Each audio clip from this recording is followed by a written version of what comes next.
Most people believe no contact is the one thing that finally breaks an avoidant person. They assume silence, distance, and disappearing will force the avoidant to realize what they lost. But that belief misses one of the deepest truths about avoidant psychology. Avoidants usually do not collapse because of absence. In many cases, they adapt to it faster than expected. What truly unsettles them is something far more subtle, something they cannot easily control, suppress, or escape from emotionally.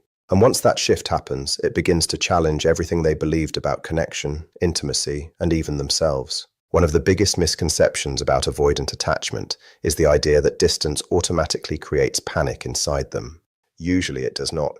In fact, when a relationship becomes emotionally overwhelming, separation can initially feel calming to an avoidant nervous system. Instead of heartbreak, they often feel relief. The emotional pressure disappears. Their inner world suddenly feels quieter and more manageable again. That does not mean they never cared. It simply means avoidants are conditioned to regulate closeness through distance. For many of them, emotional dependency never felt fully safe growing up. Their needs may have been dismissed, criticized, or inconsistently met. Over time, they developed a survival strategy. Rely on yourself, suppress vulnerability, and never become too emotionally dependent on another person. Eventually, this becomes automatic. So when no contact begins, their nervous system does not instantly interpret it as emotional danger. Instead, it experiences a return to emotional balance. That is why so many people misunderstand avoidance. They expect immediate emotional panic, but avoidants are built around emotional containment. They process feelings slowly, internally, and often indirectly. Because of this, the first response to distance is rarely, "I desperately miss them." More often it is, "Everything feels calmer now." But that calmness is misleading. It is not proof they never cared. It is simply the absence of emotional overstimulation. The relationship is no longer actively triggering their nervous system. Still, avoidants are not unaffected. They process attachment in delayed stages. While they may appear emotionally fine on the surface, their subconscious continues tracking the loss over time. The emotional pressure is gone, but so is the emotional stimulation that kept the connection active in their mind. Another key part of avoidant psychology is their sensitivity to anything that threatens autonomy. Even healthy intimacy can create subtle internal pressure. As closeness increases, their nervous system can begin associating intimacy with loss of independence. So when distance happens, the avoidant system relaxes. This is why many people become confused when no contact does not produce instant chasing behavior. The avoidant may appear calm, composed, or emotionally unaffected, but what is happening is regulation, not indifference. Their nervous system has simply returned to a familiar state of self-reliance. The emotional impact often comes later. Avoidants usually process attachment through reflection instead of immediate emotional reaction. Memories begin resurfacing unexpectedly. Emotional comparisons happen internally. Small reminders trigger moments of curiosity or emotional recognition. Sometimes this begins when they notice the other person genuinely moving on. Sometimes it happens when emotional intensity is replaced with quiet detachment. Over time, once the relief phase settles, the brain slowly begins recognizing the deeper significance of what was lost. But even this process is rarely straightforward. Avoidants do form deep attachments. They simply integrate those feelings much slower than highly expressive individuals do. Their emotional system prioritizes self-regulation before emotional acknowledgement. Instead of feeling everything at once, emotions appear in fragments. A memory surfaces randomly. A feeling appears unexpectedly. A quiet sense of absence grows in the background. Often they do not even fully understand what they are feeling in the moment. This is why no contact alone rarely transforms an avoidant. It only removes the emotional cycle they were reacting to. Their system resets toward independence and emotional control. Only later, if the connection carried genuine depth, does reflection slowly replace relief. When you look deeper into avoidant attachment, another truth becomes clear. Their greatest fear is not usually losing a specific person immediately. Their deepest fear is losing emotional control over themselves. Unlike anxious attachment, where separation can feel like collapse, avoidant attachment is connected more to control, autonomy, and emotional self-management. To understand this, you have to understand how avoidants experience intimacy itself. Closeness does not automatically feel comforting. Even healthy love can quietly increase feelings of vulnerability and emotional responsibility. As emotional investment grows, their nervous system begins sensing a loss of control over their emotional state.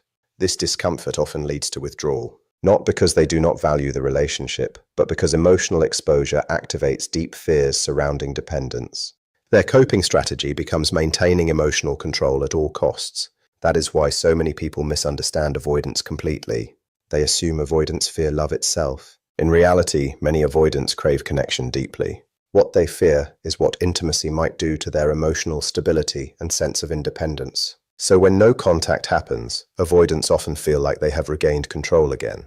The pressure disappears, their internal state stabilizes, but emotional stability should never be confused with emotional resolution. And this leads to the most important shift of all. What truly disrupts an avoidant is not emotional chasing, desperation, or attempts to force connection. What affects them most is emotional detachment combined with self-respect. That combination changes the entire dynamic. Avoidants are familiar with a predictable cycle. Closeness increases, pressure rises, they create distance, and the other person reacts emotionally.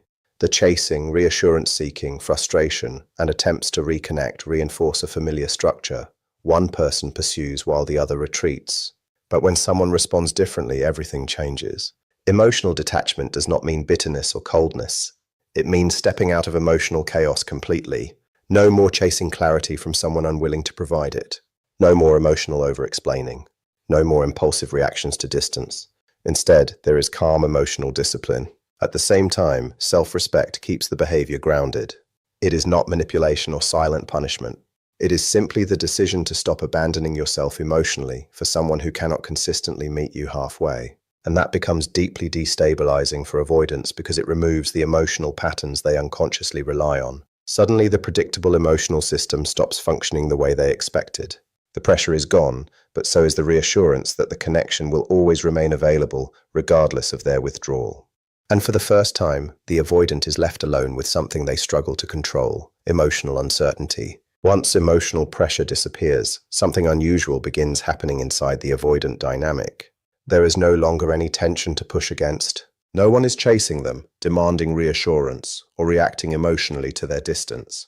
And when that familiar pressure disappears, the avoidant is often left facing something far more uncomfortable than conflict itself: emotional neutrality. This is where confusion begins. Avoidants are often more familiar with emotional extremes than emotional steadiness. Conflict, withdrawal, pursuit, and distancing all fit into patterns they already understand. Even if those patterns feel uncomfortable, they are predictable, and predictability gives them a sense of control. But calm detachment changes everything. When someone becomes emotionally grounded instead of reactive, the avoidant suddenly loses the signals they normally rely on to navigate the relationship. The dynamic no longer fits the framework they are used to managing, and that shift quietly changes the entire emotional structure. What makes emotional detachment combined with self-respect so powerful is the message it sends without words. It communicates that emotional access is no longer unconditional. In many avoidant dynamics, the avoidant unconsciously becomes used to emotional availability, staying constant no matter how distant they become. The other person continues investing emotionally despite inconsistency or withdrawal. But once that availability disappears in a calm, self-respecting way, the relationship changes completely. Distance is no longer followed by pursuit. Withdrawal no longer guarantees emotional access remains the same. And this creates something deeply uncomfortable for the avoidant mind: uncertainty. Not panic, not instant heartbreak. Uncertainty. This distinction matters because many people misunderstand what truly affects avoidance emotionally. Calm detachment does not immediately create longing. What it creates first is cognitive dissonance. Their expectations no longer match reality. They expected chasing, but encounter emotional stability. They expected reactivity, but see consistency. They expected unconditional emotional access, but are faced with boundaries and self-respect. That mismatch forces observation, and avoidants are often observers long before they become emotional responders. They process through analysis first. They notice patterns, consistency, emotional shifts, and relational structure more than dramatic emotional expression itself. So when familiar patterns suddenly disappear, they begin reassessing the connection internally. This is not always visible right away. In fact, many avoidants appear even more distant at first because their mind is trying to reorganize the emotional dynamic internally. But beneath the surface, something important is happening. The relationship can no longer run on autopilot. Self-respect is what makes this shift psychologically powerful. Without self-respect, emotional detachment easily becomes passive aggression, emotional games, or silent punishment. And avoidants are highly sensitive to instability because it reinforces their deeper belief that closeness eventually becomes emotionally unsafe. But grounded detachment feels different.